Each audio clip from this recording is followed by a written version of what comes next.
Abra sua Bíblia lá no Evangelho de João, no capítulo 2.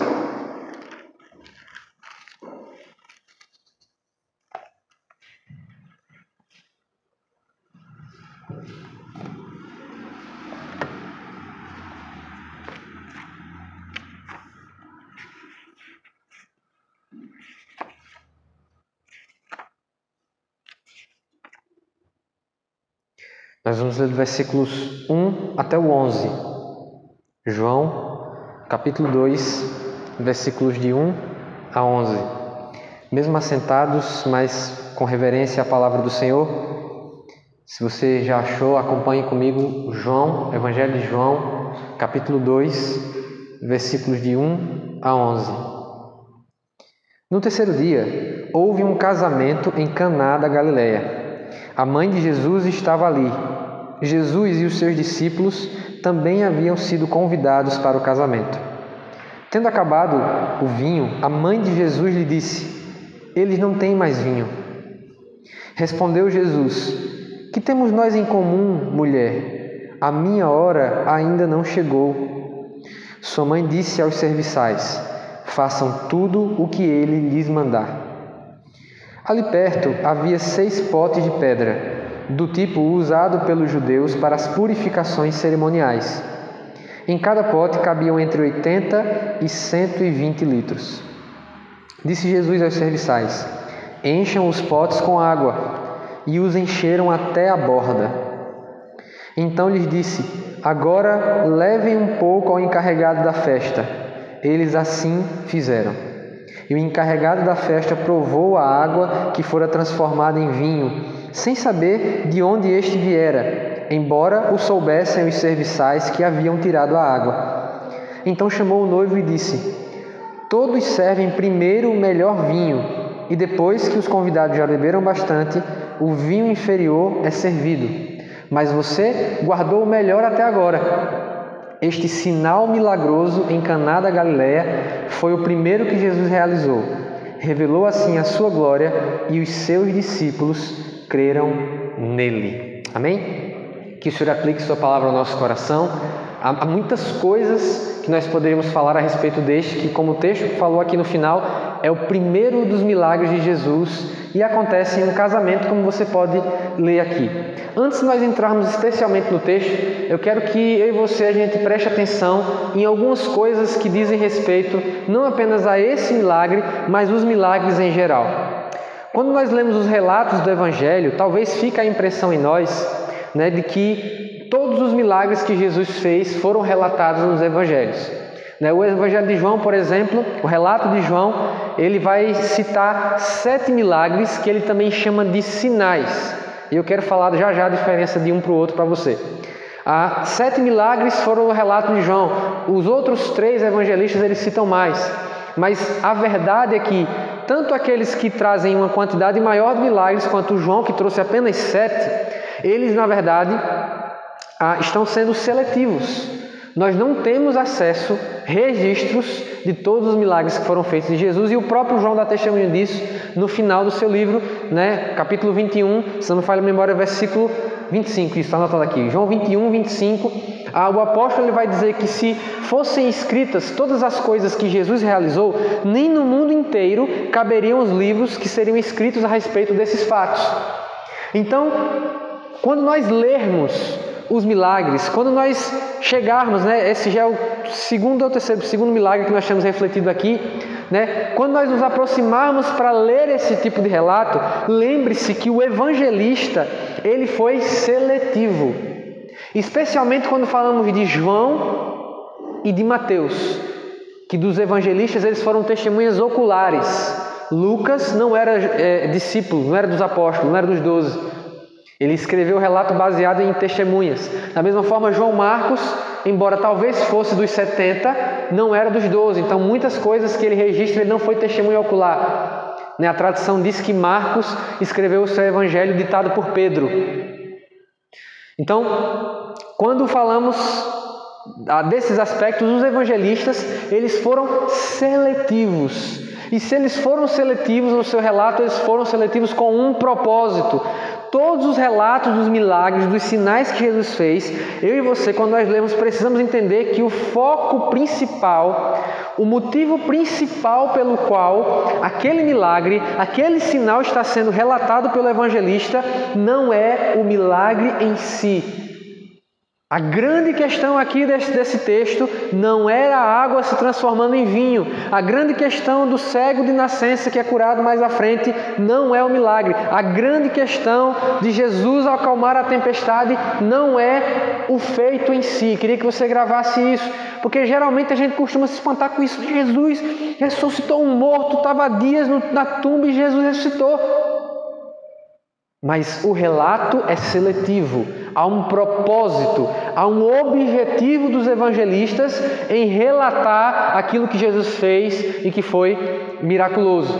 Uma segunda coisa que nós precisamos falar antes da gente entrar no texto é que quando a Bíblia, não apenas nesse texto, mas outros, fala da ação sobrenatural de Jesus, nós cremos literalmente que o que aconteceu aqui, por exemplo, foi a transformação da água em vinho. E por que é importante a gente falar isso? Especialmente nos 2 últimos séculos, meus irmãos, principalmente nas universidades e seminários, surgiu uma forma de encarar e de interpretar a Escritura que ficou conhecida como liberalismo teológico. E uma das coisas que marca o liberalismo é a ideia de que tudo aquilo que é relatado na Escritura, todo relato, todo testemunho da Escritura, toda história que envolve algo que não pode ser explicado pela razão, seja ela científica ou filosófica, tem que ser relativizado para caber dentro da racionalidade humana. Você está entendendo o que eu estou querendo dizer? E esse tipo de pensamento, infelizmente, saiu da academia, saiu das universidades, dos seminários que foram influenciados pelo liberalismo e acabaram entrando na igreja. E hoje você tem na igreja muitas pessoas que não acreditam que situações como essa aconteceram de verdade. Porque esses intérpretes liberais da Bíblia, eles disseram o seguinte: não, Jesus ele foi um mestre, ele foi até um profeta, ele foi até um agente importante da religião judaica, mas os discípulos, eles aumentaram quem Jesus era para fortalecer o seu testemunho. Mas a resposta imediata que a gente pode dar a esse tipo de pensamento é: quem morreria por aquilo que ele acredita que não é verdade? E foi exatamente o que aconteceu com os discípulos. Nós cremos que Jesus ressuscitou dos mortos de fato, porque todos os apóstolos e seguidores de Jesus morriam defendendo isso. Nós cremos que Jesus curou cegos de nascença, transformou água em vinho, porque todos os seus discípulos morreram pregando que Jesus era muito mais, para parafrasear o livro, muito mais do que um carpinteiro. Jesus era muito mais do que um homem. Uma outra coisa que é muito importante a gente observar quando nós olhamos os milagres de Jesus é que eles apontam para a mensagem do Evangelho. Não à toa eles são relatados no relato dos evangelistas. Os milagres, eles sempre vão nos mostrar algum aspecto do Evangelho, alguma coisa que diz respeito à mensagem central de Deus enviando seu Filho para a salvação de todo aquele que nele crê. Deus enviando seu Filho para que a justiça de Deus seja feita através da morte e da ressurreição do seu Filho. Agora lê comigo essa primeira porção do texto. No 3º dia houve um casamento em Caná da Galileia. A mãe de Jesus estava ali. Jesus e seus discípulos também haviam sido convidados para o casamento. Casamento naqueles dias, meus irmãos, geralmente durava dias, às vezes 7 dias. Imagine o trabalho, imagine a organização. Quem aqui já casou, os meninos, quanto tempo de casamento, Junivan? Olha aí, pegou aí. Mas sabem como é a agonia, o Vitor ali também passou por esses anos aí, passou por essa situação, sabe como é difícil preparar casamento para uma tarde, começo de noite. Agora imagina 7 dias de casamento. E temos que esse casamento aconteceu em uma cidade, em uma região ali de Caná da Galileia. Na região da Galileia, dificilmente você encontraria alguém ali de posses. Então estamos falando provavelmente, até porque os convidados também não são lá uns convidados muito da alta sociedade, né? Jesus, Maria, os discípulos de Jesus, um bando de pescadores. É o povão que está sendo convidado. Então, estamos falando de uma festa de casamento que, apesar de obedecer a todos os padrões ali da cultura, é uma festa simples, é uma festa familiar, é uma festa de pessoas que talvez não tenham tantas condições assim e por isso que vai faltar o vinho em determinado momento. Mas perceba que as pessoas elas gostam de falar muitas coisas sobre esse aspecto do primeiro milagre de Jesus ter acontecido em um casamento. Mas o que eu queria chamar a atenção não é que simplesmente que Jesus quer estar no seu casamento, como a gente costuma dizer nas mensagens de casamento, e é verdade que ele quer estar no casamento. Mas eu queria chamar hoje a atenção para o fato de que Jesus ele poderia ter feito o seu primeiro sinal na vista de muitas outras pessoas, mas ele escolheu fazer isso, ele decidiu fazer isso em um ambiente familiar, em um ambiente onde as pessoas se conheciam. Em um ambiente onde Maria era tão próxima daquelas pessoas que estavam organizando o casamento dos noivos, que ela se vê preocupada quando falta o vinho e ela quer fazer alguma coisa. Por quê? Porque provavelmente eram parentes, eram amigos muito próximos. Isso aponta, meus irmãos, para algo que até o próprio João Calvino falava. Ele dizia que a primeira grande característica do verdadeiro cristão é a humildade, porque em Cristo habitava o máximo da humildade. O primeiro sinal de Jesus foi realizado em um ambiente familiar. Isso contrasta muitas vezes com aquilo que nós observamos hoje. Eu creio, meus irmãos, convictamente que Jesus opera as mesmas coisas que ele fez no passado, ele faz hoje. Mas desconfie quando o modus operandi, quando a forma de fazer, quando a forma de executar atrai espetáculo para si. Quantas vezes vemos nos evangelhos Jesus dizendo: olha, não conte para ninguém não que eu fiz isso para você. Olha, vá se mostrar para o sacerdote, como o Júlio pregou, algumas semanas. Vá lá se mostrar ao sacerdote, que você precisa comprovar, mas, tudo aqui entre nós. Quando os demônios, que possuíam as pessoas, eles se manifestaram: tu és o rei judeu, eles diziam: Tudo isso aponta para o fato de que Jesus, embora os seus sinais chamassem muita atenção por si mesmo, como é que não vai chamar atenção uma coisa dessa, né? Mas ele não pretendia, ou ele não queria os holofotes errados. Ele não queria que as pessoas o seguissem por causa dos milagres, nem queria que os milagres fossem o chamariz do seu ministério. E a gente tem que ter cuidado para não fazer isso nos dias de hoje. Tornar o milagre, tornar a bênção, tornar aquilo que Jesus faz mais importante do que aquilo que Jesus é. Que a humildade do Senhor Jesus esteja bem marcada nos nossos feitos. Quantas vezes a gente faz as coisas, até na igreja, tá ajeitando uma cadeira. Eu mesmo, quando eu era mais adolescente na igreja, era o trabalho que eu mais odiava. Por quê? Porque da igreja que eu fazia parte, até hoje lá era umas longarinas desse tamanhão, pesada. Eu não sei como é que o povo conseguia tirar do lugar, inclusive. Quando eu me via na tarefa de arrumar aquilo ali, eu ficava quase que lamentando, como Jeremias. Tá vendo? O Senhor não está me vendo aqui. Quantas vezes nós nos deparamos com tarefas e com situações, com serviços que não são tão gloriosos assim, e a gente fica: mas o Senhor não está me vendo. Veja, Deus. Vandeline, quando está na mídia fazendo 700 milhões de artes, e Deus, o Senhor não está me vendo. Irmão Ricardo, quando eu chamo irmão Ricardo doido para ir embora, irmão Ricardo me ajuda a tirar a placa ali da frente, ou então o Júlio, quando precisa vir aqui com alguém para fazer um serviço, ou então você, quando está evangelizando, mas não tem uma pessoa assim filmando. Que evangelismo top! Isso diz muito a respeito dos motivos pelos quais nós fazemos as coisas do Senhor.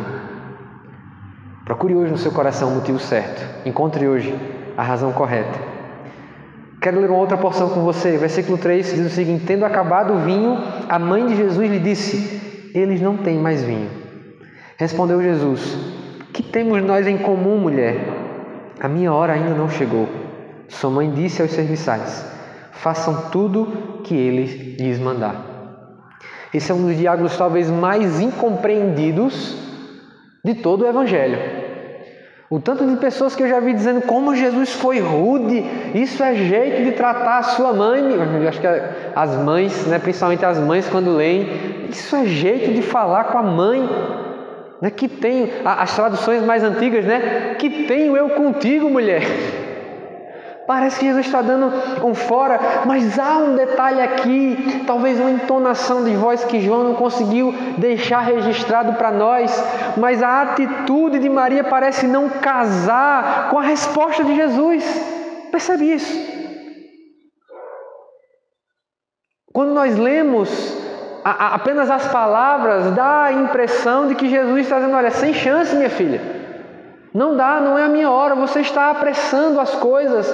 Há um tempo certo para que eu me manifeste, há um momento certo para que as pessoas me conheçam, conheçam os meus feitos, conheçam o Evangelho, e esse momento não é agora. Parece que Jesus está batendo o martelo dizendo: olha, não é agora, mas a maneira que ela se dirige aos serviçais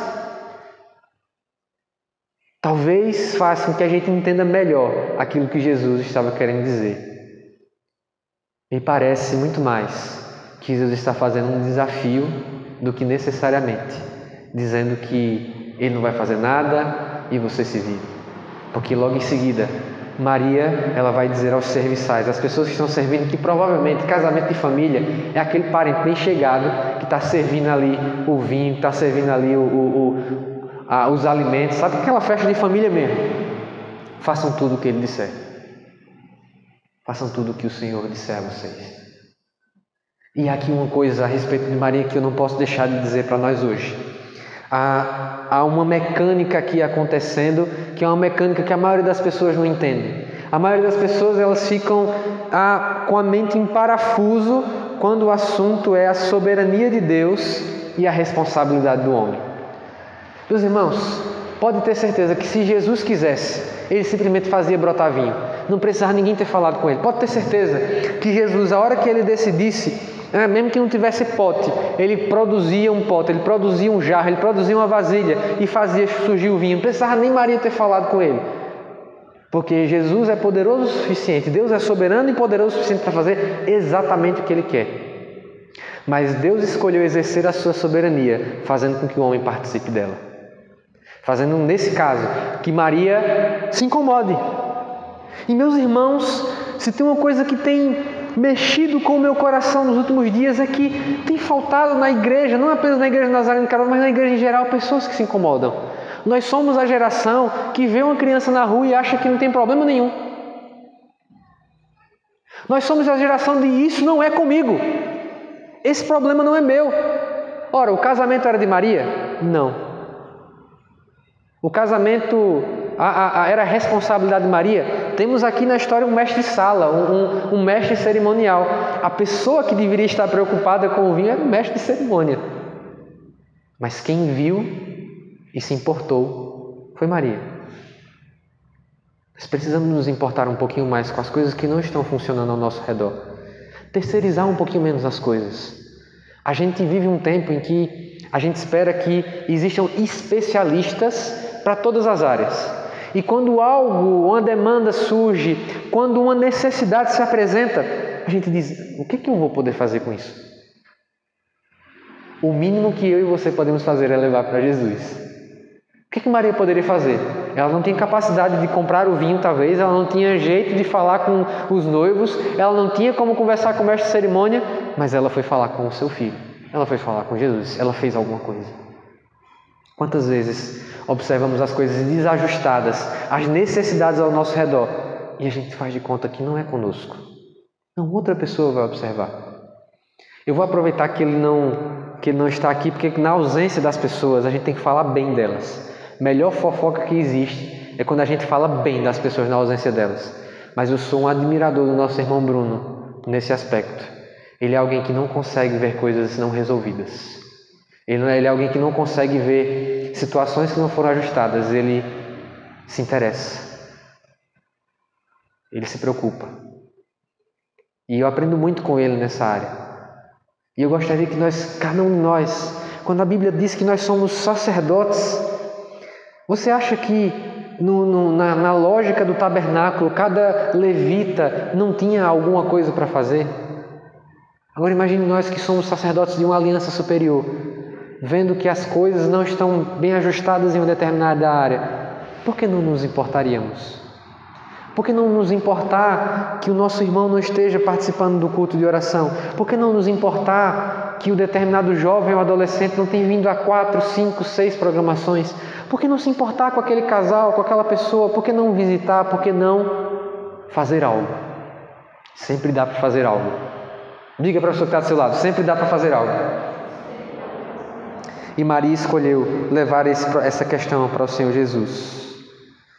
E mais do que isso, ela resolveu submeter a sua vontade e a situação ao Senhor Jesus, quando ela diz aos serviçais: façam tudo que Ele vos disser. E eu vou para a terceira parte, encerrando hoje, porque infelizmente eu vou precisar dividir esse milagre em 2, mas eu queria que você lesse comigo a partir do versículo 6.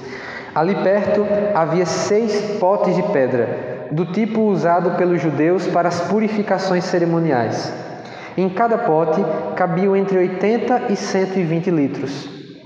Disse Jesus aos serviçais: encham os potes com água, e os encheram até a borda. Então lhes disse: agora levem um pouco para o encarregado da festa. Eles assim o fizeram. Havia ali 6 potes. Na tradução antiga diz que ali cabiam uma metreta, entre 1 e 2 metretas. Por que não é uma medida precisa? Porque esses potes cerimoniais geralmente eram literalmente uma lapa de pedra que ia sendo talhada ali até se transformar nesse pote, e era utilizado para purificação. O que é isso, pastor?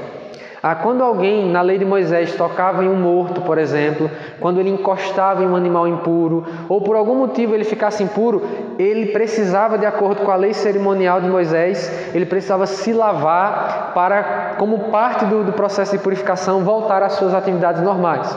Então aqueles 6 potes, pense aí, vamos colocar a média aqui de 100 litros, embora o texto fale ali algo entre 80 e 120 litros, vamos colocar a média de 100 litros, a gente está falando de 600 litros de água que cheios se transformaram em vinho.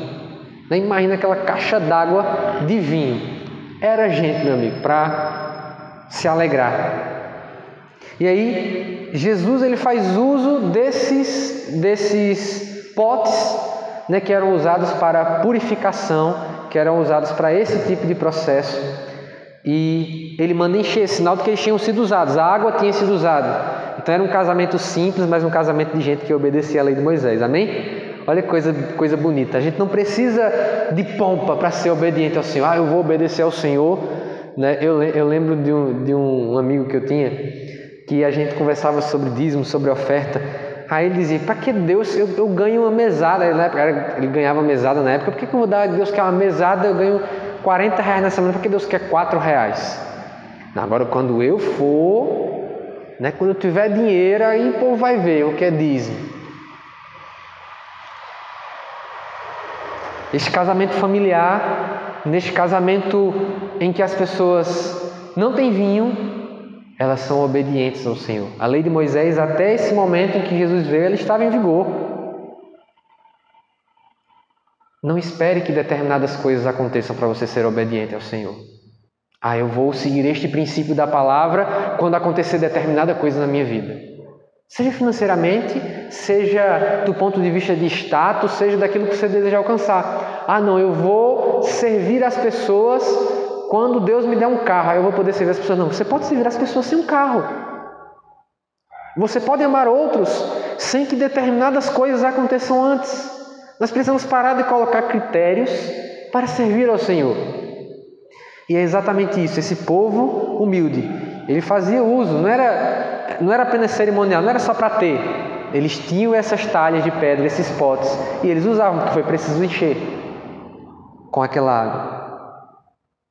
E Jesus disse: encham os potes com água, e logo em seguida manda que eles levem ao mestre-sala, o encarregado da festa. O mestre cerimonial, que era a pessoa que devia mais estar preocupada com esse problema. Vê que coisa interessante.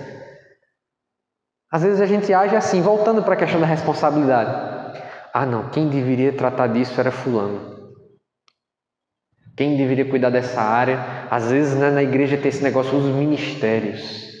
Então tudo que é do DNI deixa com a irmã da paz que ela abraça. MNI, olha Júlio como é novo. Olha Júlio como tem gás. Ele não precisa de ajuda. Júlio mata a bola no peito e chuta e é gol. Tesouraria, olha o tamanho de Marcílio. Se ele não resolver um problema da tesouraria, deixa ele resolver. É com ele. Mas se nós entendermos mais profundamente o que é a vida de igreja, nós não transferiremos responsabilidades. Todos nós somos convidados a participar daquilo que está acontecendo na família celestial, desse casamento que por enquanto ainda não aconteceu, mas que vai acontecer quando o noivo chegar. Amém? Agora, em todas as coisas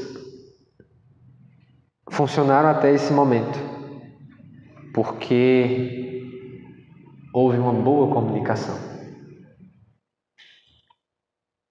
Maria comunicou a Jesus a necessidade. Jesus comunicou a Maria aquilo que estava no seu coração de uma forma que até alguns detalhes a gente não sabe o que aconteceu. Maria, compreendendo aquilo que Jesus havia falado, também procura se comunicar com os serviçais. O reino de Deus e a mecânica pela qual Deus opera os milagres, não apenas no Evangelho, mas nos dias de hoje, exige uma boa comunicação.